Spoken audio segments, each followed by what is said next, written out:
This is the second video of my Roadster V2 Ride1UP electric bike. As I've mentioned in my previous video that I will be swapping the handlebar on my Roadster V2. The previous video was about the open box of the Roadster V2, or FOB, fresh out of the box, or I would like to refer to as fresh out of the boat. So this is the handlebar that I swapped into my Roadster V2. You can fit practically just about any type of drop handlebars on your Roadster V2. For this instance, this is an aluminum drop handlebar. You can fit in a carbon fiber or just about any type or any diameter, as long as you can find a stem that would make it possible. The standard size of the handlebar that comes equipped with the Roadster V2 is a straight handlebar, and the size of that straight handlebar, the standard equipment, is 25.4 millimeter. My drop handlebar is 31.8 millimeter. That fits onto a stem, that fits onto the standard stem post, which the size is 1 1/8 of an inch, or comes out to roughly around 28.57 millimeter. Stem post size, the standard equipped Roadster V2, 1 1/8 of an inch. Now, when you go with a bigger or larger diameter handlebar, your computer, which is still set to the standard handlebar size, 25.4 millimeter, will not fit onto the larger diameter handlebar, obviously. So you will have to get a handlebar extension. Any handlebar extension between 25 and 27 millimeter will work for the accessories and the standard equipment computer that comes with the Roadster V2. And this other accessory, this is for my headlight. So you do need to get a handlebar extender if you want to go with a larger size handlebar. As you see here, that I have proven that it is possible to equip the Roadster V2 with a drop road bike style handlebar. The standard brake brand that came equipped with the Roadster V2 is a Tektro brand, so I chose to go with the same size brake lever, the same brand brake lever, the same brand brake lever for the drop handlebar brake lever. So that this is the same brand as the standard equipment straight bar brake lever, which is Tektro. Now, the cable, let me go to the other side, you can see better. The cable that I've installed here has a round end or round tip. The standard equipment cable that came with the Roadster V2 has a barrel end or barrel tip, which is fine. This Tektro brake lever will actually work with both type of brake cables ends. As you see here, it is beveled or grooved for the round for the inside, but if you notice, the round part of the cable retaining mechanism here inside the brake lever is actually rounded off, so that the barrel size or the barrel end cable, or the brake cable with a barrel tip, will also work on this brake lever for the drop handlebar. So the brakes are run underneath at the front of the handle onto underneath to the back. So the right side is to the back, the left side is to the front, and then the handlebar is just wrapped, and this pulls forward, just wrapped. So you have the handlebar, the brake lever, and wrap, and then the brake cables running inside, and that can accomplish the conversion on this Roadster V2. Moving on from the handlebar, they also put in the Connect seat post It used to be called Body Float. My Connect seat post is a 27.2 millimeter size. Unfortunately, Connect does not make a 30.4 millimeter seat post diameter size. The 30.4 millimeter is the seat post size of the Roadster V2 Ride1UP electric bike. So I had to get a shim that fits onto a 27.2 millimeter to a 30.4 millimeter seat post in order to fit in my Connect seat post on the bike.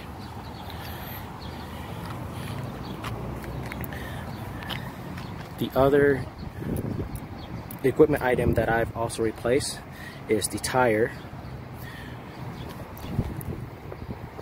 because I do not like the tread pattern on the standard equipment tire that comes with the Ride1UP Roadster V2. This is the standard equipment or standard tire that comes with the Roadster V2. As you see the tread pattern, you see the difference in the tread pattern. The tire that I put on is the Continental Ultra Sport. You see the plug here, it is electric rated, electric bike rated. And attention to detail here, I put the valve right in the middle of the tire markings, and right directly across from it are reflectors that are decal or stick onto the tire, the rim of the tire, the rim of the wheel. Directly across from the valve, same thing with the front wheel. So the reflectors on the wheel that comes equipped with the Roadster V2 is actually mounted onto the spokes, front and rear. I've taken those out, and to still be in compliance with the local, state, and federal laws that bikes require reflectors on a certain length of the bike, I put in the reflectors on the wheels itself. Now you'll notice you don't see reflectors on the spoke of bikes that have reflective tires, so that's already in compliance with the law. That's why you don't see the reflectors on the wheels with bikes that have reflective tires. For this instance, the tires are not reflective. You must have reflectors on the wheel. So I've replaced with decal reflectors instead of the plastic reflectors that would come mounted on the spokes. Turn on the computer.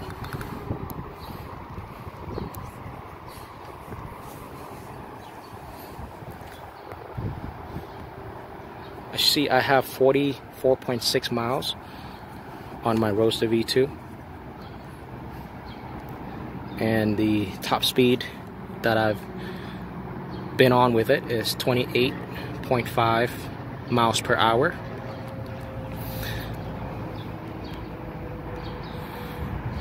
Now that was relatively on the flat surface. I have not climbed a hill or descend down a hill with the Roadster V2 yet, but I will ride one up the hills, maybe on the next video.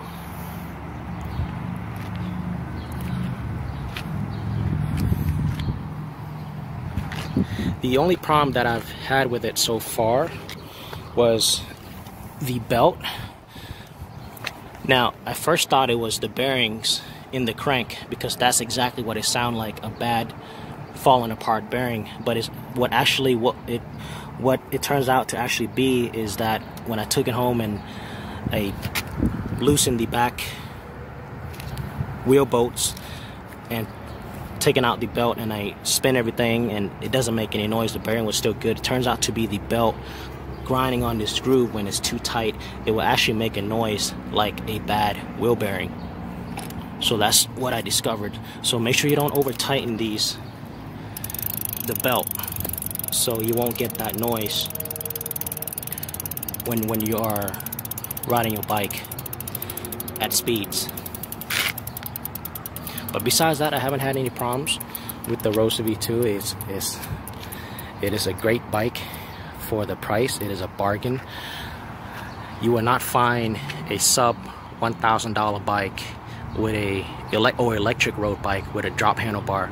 The lowest price drop handlebar electric bike that I've seen on the market is $3,700. So I got this bike for just a little over $1,000 with taxes, and with the handlebar and the brake lever and the cables, that was around $150 for those equipment.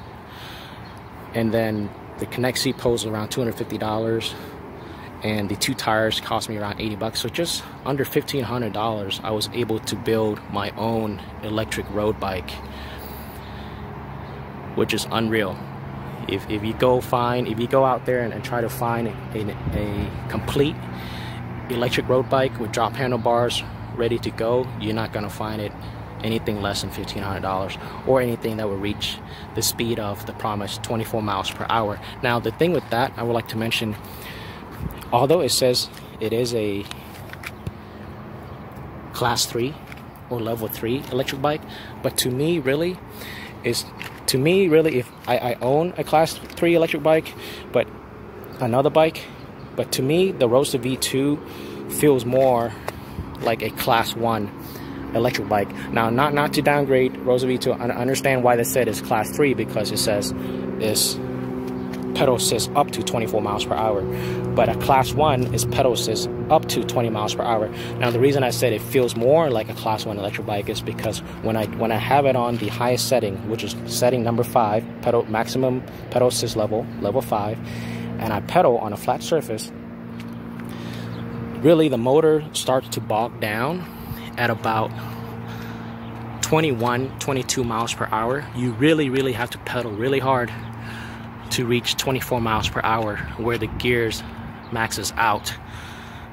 So realistically, to me, it feels like a class 1 electric road bike or electric bike. But I understand why they say class 3, because it says up to 24 miles per hour. But realistically, like I said, I feel like it starts to bog down at about 22 miles per hour, and you really have to pedal up to 24 miles per hour. But you know what, give and take, like I said, the price, you cannot complain. And also the bike weighs about 30 pounds, which is light for an electric bike. On a flat surface, you're not gonna have a problem. Even without the motor, I was able to pedal on my own power very easily, 18 miles per hour, without even really trying on a flat surface. So you definitely can ride this without power on a flat surface, and just turn it on when you on a incline or on hills to help you pedal through. That's the whole reason of the electric bike, in my opinion anyways, is to help you up the hills, or make the hills more easier to navigate through. So this is my Roadster V2. I believe I covered everything that I want to cover. I know I'm a one-take kind of guy, so at the end of this video I'm gonna switch to the clips, and we won't come back to the scene. I will switch to the clip where I made this drop handlebar possible on the Roadster V2 when I installed it, so you'll see the process that I went through and what I did to make this possible and how I did it. And maybe on the third video we might ride one up the hill.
For those of you watching, I want to note the cable that I ran through the back controls the rear brakes through the upper frame, comes up around the front fork,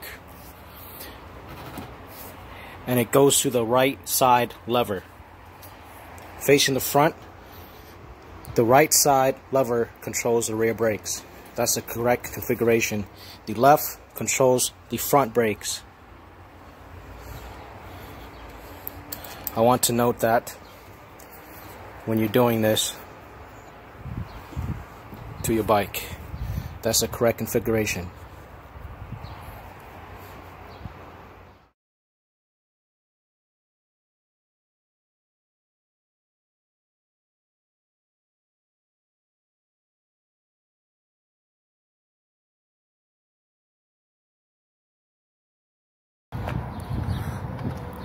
One other thing that you will not see in the video is that when I replaced the tires on the Roadster V2, of course these are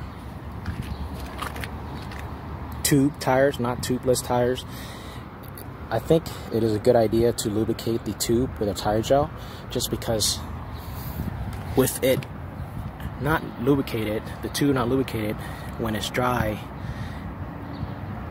and it's stretching or pulling in there, you have a chance of tearing the rubber and experiencing leaks with the tube inside the tire. So I think rubbing a coat of tire gel around the tube helps it move around a little bit in there without it tearing up or stretching too far to cause leaks. That's my theory. It might be facts, but I've never had to experience with flat tires with the tube system. I want to mention is the grommet on the bottom wire here that the computer runs into, just behind the fork. The computer wire that runs into here, into the frame, the grommet, there's actually a grommet that comes with the Roadster V2. I know some people were talking about how there's just a hole here, but there's actually a rubber grommet. If you pull it out far enough, sometimes it falls in during shipping, but you can also get a replacement grommet or a smaller one to fit in with the big grommet that comes equipped with the Roadster V2 here to fit with the frame and to prevent any water and dirt to go inside the frame. So there is a rubber grommet in there, and you can fit a smaller grommet into the bigger grommet that comes standard equipped with the Roadster V2 to seal this gap where the wire runs from the frame. They already did a good job with the brake lining that goes into the frame. Ride1UP did a good job with that. And the drink holder, I try to find one that matches the color of the bike. Now I will be replacing the pedals on the bike just because it makes some noise when you're pedaling. I'm going to get one that a little bit more solid. Nothing wrong with the pedals, it works fine, but just to get rid of that noise, I will also be replacing the pedals on my Ride1UP Roadster V2.